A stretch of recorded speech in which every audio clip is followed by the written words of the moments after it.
साध संगत जी, प्रेम से कहना धन निरंकार जी। एक नई साखी के साथ स्वागत है आप सभी का आपके ही अपने चैनल पर। आज की साखी का विषय है हौसला और उम्मीद कभी न छोड़ें। तो चलिए सुनते हैं आज की ये साखी।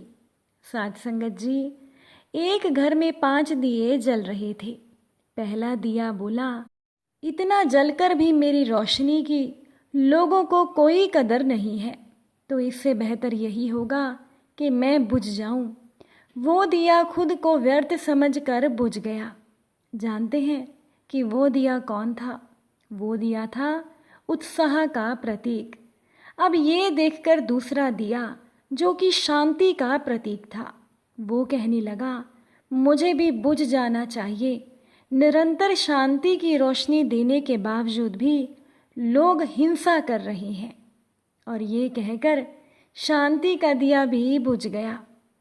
अब उत्साह और शांति के दियों के बुझने के बाद जो तीसरा दिया हिम्मत का था, वह भी अपनी हिम्मत खो बैठा और वह भी बुझ गया। उत्साह, शांति और अब हिम्मत के ना रहने पर चौथे दिए ने भी बुझना ठीक समझा। साध संगत जी, चौथा दिया समृद्धि का प्रतीक था। अब सभी दियों के बुझने के बाद केवल 5वां दिया अकेला ही जल रहा था। हालांकि 5वां दिया सबसे छोटा था, मगर फिर भी वो निरंतर जल रहा था। तभी उस घर में एक लड़के ने प्रवेश किया। उसने देखा कि घर में केवल एक ही दिया जल रहा है। ये देखकर वो लड़का खुशी से झूम उठा। 4 दिए बुझने की वजह से वो दुखी नहीं हुआ, बल्कि खुश हुआ ये सोचकर कि कम से कम एक दिया तो जल रहा है।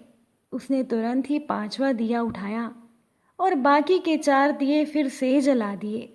क्या आप जानते हैं कि वो 5वां अनोखा दिया कौन सा था? वो दिया था उम्मीद का दिया। साध संगत जी, इसीलिए अपने घर में, अपने मन में हमेशा उम्मीद का दिया जलाए रखिए। चाहे सब दिए बुझ जाएं, लेकिन उम्मीद का दिया बिल्कुल मत बुझने दें, क्योंकि ये एक दिया ही काफ़ी है बाकी के सभी दियों को जलाने के लिए। अपनी ज़िंदगी में कभी भी उम्मीद ना छोड़ें, और ज़िंदगी में आने वाली समस्या चाहे कितनी भी बड़ी क्यों ना हो, कभी भी उससे हारना नहीं चाहिए। प्रयास करते रहिए, एक ना एक दिन आप ज़रूर सफल होंगे। एक बार की बात है कि किसी तालाब में 2 मेंढक रहते थे, जिनमें से एक बहुत मोटा था और दूसरा पतला। अब सुबह सवेरे जब वो दोनों खाने की तलाश में निकले, तो अचानक से वो दोनों एक दूध के बड़े से बर्तन में गिर गए, जिसके किनारे बहुत चिकने थे, और इसी वजह से वो उसमें से बाहर नहीं निकल पा रहे थे। दोनों मेंढक काफ़ी देर तक दूध में तैरते रहे। उन्हें लगा कि कोई आ जाएगा और उन्हें वहाँ से निकाल देगा, लेकिन वहाँ घंटों तक कोई भी नहीं आया। अब तो उनकी जान निकली जा रही थी। मोटा मेंढक, जो अब पैर चलाते चलाते थक गया था, वो बोला कि मेरे से तो अब तैरा नहीं जा रहा और कोई बचाने भी नहीं आ रहा। अब तो डूबने के अलावा और कोई चारा ही नहीं है। पतले वाले मेंढक ने उस मोटे मेंढक को थोड़ा ढांढस बंधाते हुए कहा, मित्र, कुछ देर और मेहनत से तैरते रहो, ज़रूर थोड़ी देर बाद कोई ना कोई हल ज़रूर निकलेगा। इसी तरह से फिर से कुछ घंटे बीत गए। अब तो मोटे मेंढक ने पूरी उम्मीद छोड़ दी थी। वो बोला, मित्र, मैं तो अब पूरी तरह थक गया हूँ, अब मैं और नहीं तैर सकता, मैं तो डूबने जा रहा हूँ। दूसरे मेंढक ने उसे बहुत रोका, लेकिन वो मोटा मेंढक अपनी ज़िंदगी से हार मान चुका था और उसने खुद ही तैरना छोड़ दिया और वो डूबकर मर गया। लेकिन पतले मेंढक ने हार नहीं मानी। वो लगातार अपने पैर चलाता रहा। कुछ देर के बाद उसने महसूस किया कि ज़्यादा देर तक दूध मथे जाने से उसका मक्खन बन चुका है और अब उसके पैरों के नीचे ठोस जगह हो चुकी थी। उसी का सहारा लेकर उस पतले मेंढक ने छलांग मारी और बाहर आ गया, और अंत में उसकी जान बच गई। अपने मित्र की मौत का उसे बड़ा दुख था। उसने सोचा कि काश वो थोड़ी देर और संघर्ष करता तो वो भी बच जाता। तो साथ संगत जी, परेशानियां तो हर एक इंसान की ज़िंदगी में आती हैं और कई बार तो हमारे सामने इतनी कठिन परिस्थितियां बन जाती हैं जिनसे बाहर निकलना हमें असंभव सा लगने लगता है। लेकिन यकीन मानिए, हालात कितने भी बुरे क्यों ना हो, अगर आप हिम्मत नहीं हारेंगे तो कोई ना कोई हल ज़रूर निकल सकता है। इसीलिए कभी भी हौसला और उम्मीद ना छोड़ें और किसी भी समस्या से घबराएं नहीं। कोशिश करते रहें, एक ना एक दिन आप उस समस्या से ज़रूर बाहर आ जाएंगे। अगर आप संघर्ष करेंगे, मेहनत करेंगे तो आपको कामयाबी ज़रूर मिलेगी। एक व्यापारी था। उस व्यापारी का व्यापार पूरी तरह से डूब गया था और वो व्यापारी अपनी ज़िंदगी से हार चुका था। एक दिन परेशान होकर वो जंगल में गया और बहुत देर तक अकेले बैठा रहा।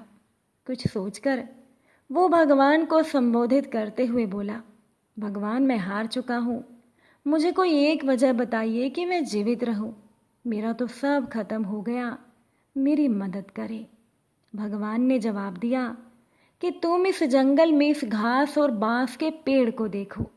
जब मैंने घास और बांस के बीज लगाए तो मैंने दोनों की अच्छे से देखभाल की, इन्हें एक सा पानी दिया, एक सी रोशनी दी, पर यह घास बड़ी जल्दी बड़ी होने लगी और इसने धरती को हरा भरा कर दिया।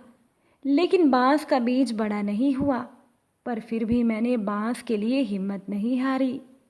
दूसरे साल घास और घनी हो गई, लेकिन बांस का बीज नहीं उगा। मैंने फिर भी हिम्मत नहीं हारी। तीसरे साल भी बांस के बीज में कोई अंकुर नहीं निकला, लेकिन फिर भी मैंने हिम्मत नहीं हारी। चौथे साल बांस के बीज में अंकुर नहीं आए, लेकिन मैं फिर भी नाराज नहीं हुआ। 5 साल के बाद उस बांस के बीज में एक छोटा सा पौधा अंकुरित हुआ, जो घास की तुलना में बहुत छोटा था और बहुत कमज़ोर भी था। लेकिन केवल 6 महीने बाद ये छोटा सा पौधा 100 फीट लंबा हो गया। मैंने इस बांस की जड़ को विकसित करने के लिए 5 साल का समय लगाया। इन 5 सालों में इस बांस की जड़ इतनी मजबूत हो गई कि ये 100 फीट ऊंचे बांस को संभाल सके।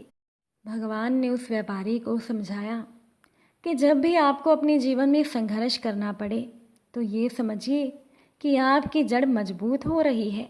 आपका संघर्ष आपको मजबूत बना रहा है, जिससे कि आप आने वाले कल को सबसे बेहतरीन बना सको। मैंने बांस के संदर्भ में हार नहीं मानी और मैं तुम्हारे विषय में भी हार नहीं मानूंगा। किसी दूसरे से अपनी तुलना मत करो। घास और बांस दोनों के बड़े होने का समय अलग अलग है, दोनों का उद्देश्य अलग अलग है। तुम्हारा भी समय आएगा, तुम भी एक दिन बांस के पेड़ की तरह आसमान को छुओगे। मैंने हिम्मत नहीं हारी, तुम भी मत हारना। साथ संगत जी, ये साखी हमें बहुत कुछ सिखा जाती है। अपनी ज़िंदगी में हमें संघर्ष से घबराना नहीं है। यही संघर्ष हमारी सफलता की जड़ों को और मजबूत करेगा। और परेशानियां तो हर किसी की ज़िंदगी में आती हैं, बस हमें उन परेशानियों से हार नहीं माननी। हमेशा अपने छोटे छोटे प्रयासों को जारी रखें। आप देखिएगा, आपको सफलता एक ना एक दिन ज़रूर मिलेगी और एक ना एक दिन आपकी समस्याओं का हल ज़रूर निकलेगा। आशा है कि आज की ये साखी आपको अच्छी लगी होगी। साखी अच्छी लगी हो तो इस वीडियो को ज़्यादा से ज़्यादा शेयर ज़रूर कीजिएगा। आप सभी से फिर मुलाकात होगी नई साखी और नए विचारों के साथ। साथ संगत जी, प्यार से कहना, धन निरंकार जी।